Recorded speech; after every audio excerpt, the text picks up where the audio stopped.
Oi, o meu nome é Rita Carolina e hoje eu vou compartilhar com você a história da computação.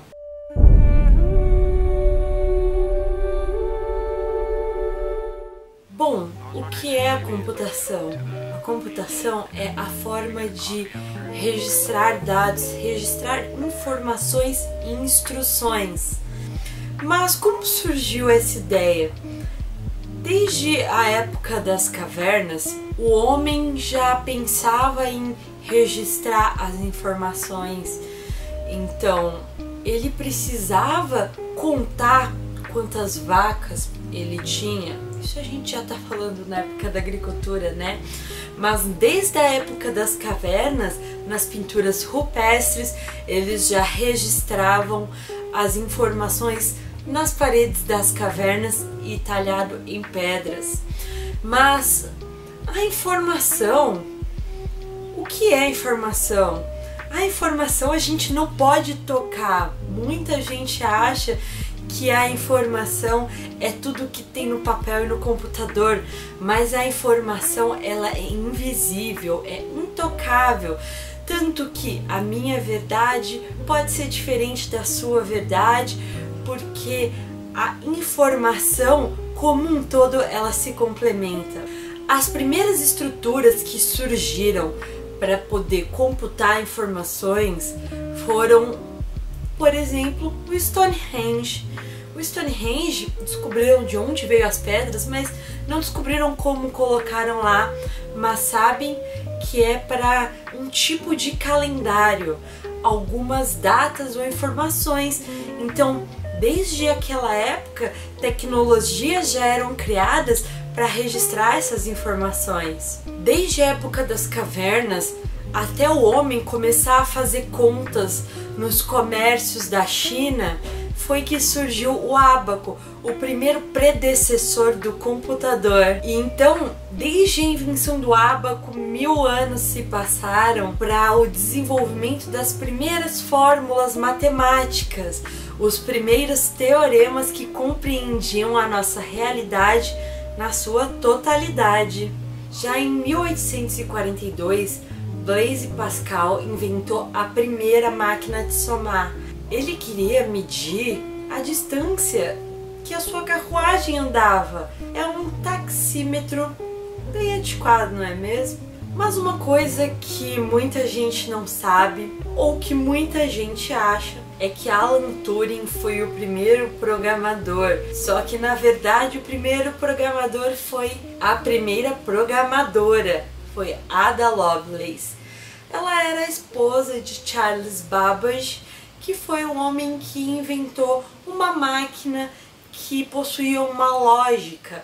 E ela, fascinada pela beleza dos números, criou artigos que foram publicados no nome de Charles, criando uma lógica toda baseada na sua criação. Em 1854, George Boole inventou a lógica booleana, que ela é representada apenas por duas combinações, a dualidade, o verdadeiro e o falso, o 1 e o 0, que a maioria de toda a lógica existente hoje é baseada nessa. Seguido por Hermann Hollerith, que tem esse nome que nos lembra do nosso Hollerith, não é mesmo? Ele inventou foi o cartão perfurado. Esse cartão ele registrava as informações através dos furos. Então, furado era 1 e não furado era 0. Depende da convenção. Dos cartões perfurados que fizeram tanto sucesso, Hermann Hollerith inventou a IBM.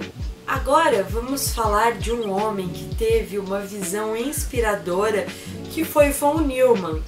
Ele inventou o conceito de memória e processamento sequencial, que é executar uma instrução atrás da outra. Alguma coincidência? É o que a gente faz, não é mesmo? Na nossa lista de afazeres. E agora, em 1936, chegou o momento de Alan Turing. As pessoas o chamam de pai da computação. ele inventou algo que foi revolucionário na computação, que foi a máquina de estados, que é uma forma de representar esses números. É apenas abstrata essa máquina de estados, não é uma máquina física. A maioria delas é representada por números booleanos, 1 e 0, porque a gente precisa registrar no computador, né? E essas máquinas tinham a finalidade de chegar em um resultado específico dependendo de uma entrada. Outra analogia, o nosso cérebro faz isso, né? Dependendo dos estímulos que a gente recebe, do que falam pra gente, de como a gente interage, a gente tem uma saída específica e de vez em quando até fica no automático. Enquanto isso, o exército americano desenvolvia um projeto de um computador que mais tarde foi chamado de ENIAC.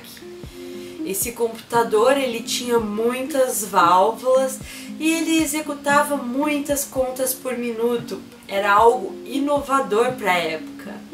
Com o estouro da Segunda Guerra Mundial, a Marinha, junto com o governo dos Estados Unidos, Harvard e a IBM, desenvolveram um computador enorme que chama Mark I, o Mark I, que até hoje ele se encontra lá nos saguões da Universidade de Harvard. Mark I foi o aparelho que Charles Babbage tinha projetado anos atrás. E uma mulher incrível que surgiu depois com esse desenvolvimento foi a Grace Hopper, que inventou a linguagem de programação, o COBOL. É uma linguagem de alto nível que ainda hoje em dia é utilizada nas maiorias dos sistemas operacionais. Já em 1945, von Neumann mostrou de novo sua genialidade, que mostrava desde que era criança, no desenvolvimento de uma estrutura do computador. Ele cria uma relação do computador com o cérebro e cria a primeira estrutura lógica que ainda hoje é utilizada. Essa estrutura lógica é composta pela memória, pela unidade central de processamento e unidade lógica aritmética, além de dispositivos de entrada e saída. Mas o que isso significa? A unidade central de processamento é como se fosse um maestro de uma orquestra que fica lá dizendo o que cada um tem que fazer. A unidade lógica de processamento é que fazia as comparações, as instruções, as contas, entrada e saída. Imagina hoje em dia o USB.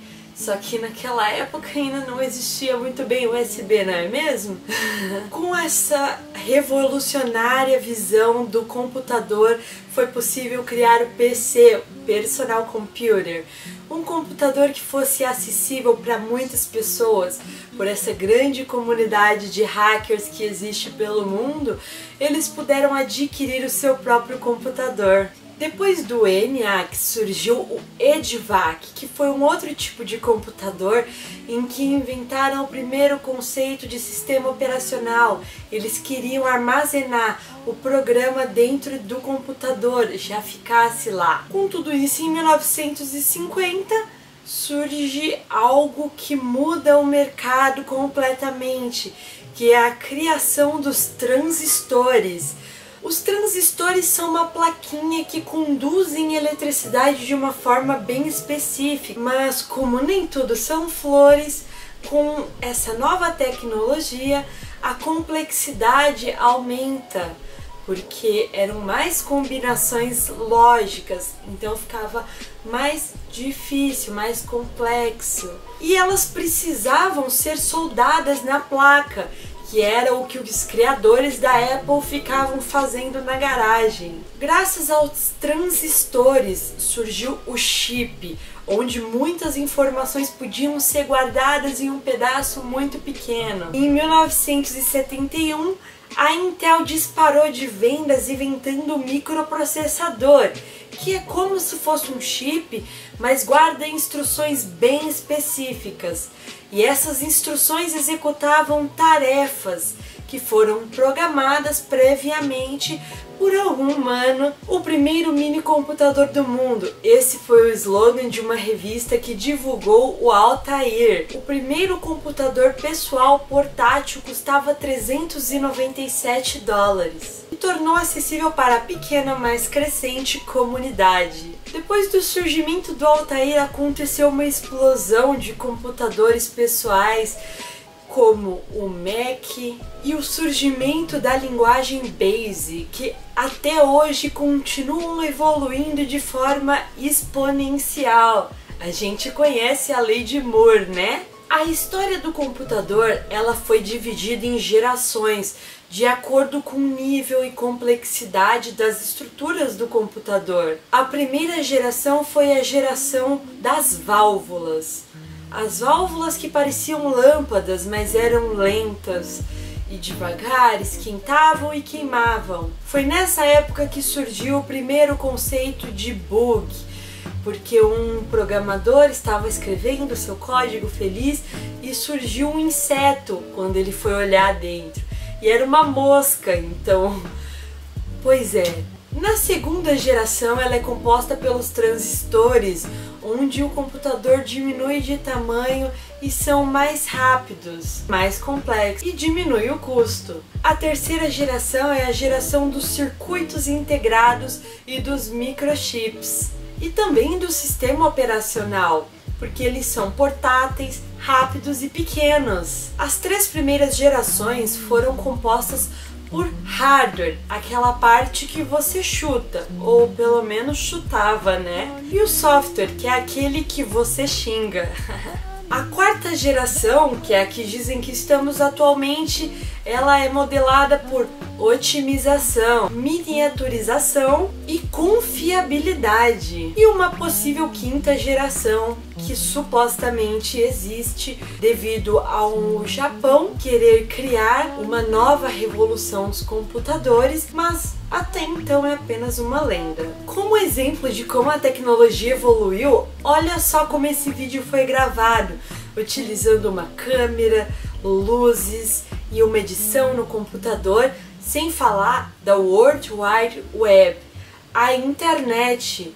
E é isso mesmo, ela é uma tecnologia. Ela foi desenvolvida no CERN, o acelerador de partículas que fica na Suécia, e cresceu tanto hoje em dia que você pode se conectar com uma pessoa do outro lado do mundo pela sua tela.